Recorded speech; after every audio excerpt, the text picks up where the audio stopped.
उन्होंने फैसला किया कि नहीं, हम नहीं बताएंगे, क्योंकि अगर बता दिया तो मोस्ट प्रॉब्ली का रिश्ता जो है वो रिजेक्ट हो जाएगा। और जब प्रेगनेंसी होगी तो तब डॉक्टर से ये कहलवाएंगे कि अभी पता चला है। जब हस्बैंड को ये बात पता चली तो इसने से आके कहा कि तुमने मुझसे झूठ बोला है। उसको हॉस्पिटल के गेट पर सड़क पर बाहर छोड़ कर चला गया।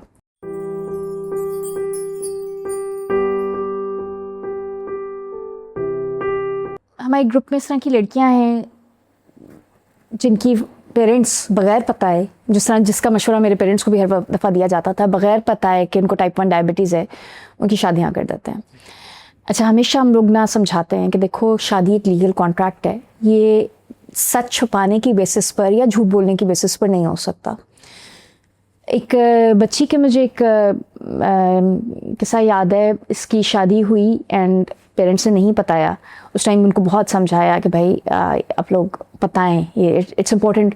उसको मुल्क से बाहर जाना था, बहरीन जा रही थी। उन्होंने फैसला किया कि नहीं, हम नहीं बताएंगे, क्योंकि अगर बता दिया तो मोस्ट प्रॉब्ली का रिश्ता जो है वो रिजेक्ट हो जाएगा। और बच्ची को बहरीन भेज दिया। फैसला ये किया बच्ची के साथ कि जी तुम छुप छुप के लगा लिया करना इंसुलिन, जब मौका मिले लगा लिया करना, और जब प्रेगनेंसी होगी तो तब डॉक्टर से ये कहलवाएंगे कि अभी पता चला है इसकी डायबिटीज़ का। ये बड़ा कॉमन सी एक टेक्निक है जो कि अक्सर लोग जो हैं वो यूज़ करना चाहते हैं। मैंने नहीं देखा कोई एक भी केस ऐसा जिसमें ये सक्सेसफुल हुआ। हो सकता है कुछ हों आइसोलेटेड केसेस जिसमें सक्सेसफुल हुआ हो, लेकिन ज़्यादातर बैकफायर ही करता है। इस बच्ची को उन्होंने शादी करके माँ बाप ने बहरीन भेज दिया हस्बैंड के साथ, और वहाँ पे ये गई और नहीं लगा सकी वो कभी कोई दावत, कभी कुछ और नहीं लगा सकती थी अपनी टाइम पर इंसुलिन। और ये इसकी बहुत ज़्यादा शुगर हाई हो गई और डीके में ये लैंड अप की।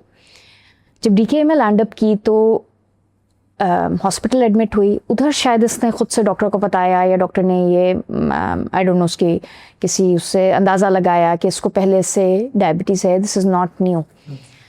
तो उसने कहीं ये बात उसके, अब ये बच्ची इस हालत में नहीं थी कि वो डॉक्टर को मना कर सके कि आपने नहीं बताना, मेरे हस्बैंड को नहीं बताना। उसने कहीं पेपर्स में लिख दिया कि existing case of type 1 diabetes. जब हस्बैंड को ये बात पता चली तो इसने से आके कहा कि तुमने मुझसे झूठ बोला है, तुमने मुझसे झूठ बोल के शादी की है। उसने उसको 4-5 दिन दिए, जितने दिन ये रिकवर की है अपने इस सारे डीके से। जिस दिन ये डिस्चार्ज हुई उसको हॉस्पिटल के गेट पर सड़क पर बाहर छोड़ कर चला गया। और उसने उसको कहा कि मैं तुम्हें तलाक देता हूँ क्योंकि तुमने मुझसे झूठ बोल के शादी की है। आप किसी के ऊपर ज़बरदस्ती नहीं कर सकते कि वो इस कंडीशन के साथ आपको एक्सेप्ट करे। मैं उन लोगों को भी कहना चाहूँगी कि जो कि इसको एक इतनी बड़ी मुसीबत समझ लेते हैं, it's not something so big. मतलब दुनिया में कितने सारे लोग हैं ऐसे जो उसके साथ बड़ी अच्छी हेल्दी लाइफ्स गुजार रहे हैं। मतलब आप फवाद खान को देख लें फॉर एग्जांपल, उसको टाइप 1 डायबिटीज़ है। ज़ेबा बख्तियार को टाइप 1 डायबिटीज़ है। वसीम अकरम को टाइप 1 डायबिटीज़ है। ये तो हमारे अपने करीब के लोग हैं। यूके की प्राइम मिनिस्टर थी थेरेसा में, जब ब्रेग्जिट हुआ था उस वक्त की जो प्राइम मिनिस्टर थी उनको टाइप 1 डायबिटीज़ है। निक जोनस को टाइप 1 डायबिटीज़ है। मशहूर लोग, ठीक है, सब अपनी नॉर्मल लाइफ्स, बहुत अच्छी प्रोडक्टिव लाइफ्स गुजार रहे हैं। उनकी फैमिलीज़ भी हैं, उनके करियर्स भी हैं, उनकी औलादें भी हैं।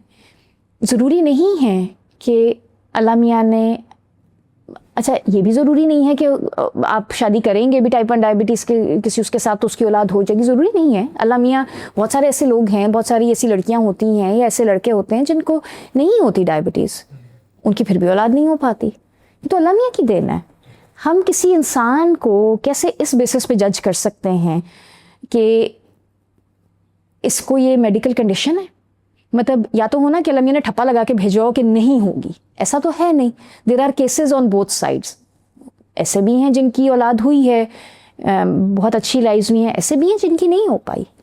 तो हम किसी इंसान के ऊपर ठप्पा कैसे लगा सकते हैं कि उससे होगी? और हम ये फैसला हमें करने का हक किसने दिया है कि अल्लाह की एक देन है औलाद, अगर उसने वो आपको नहीं दी तो आप उसकी बेसिस पर अपने पार्टनर को, अपने स्पाउस को, अपने मियाँ को या अपनी बीवी को इसकी बेसिस पर जज करें।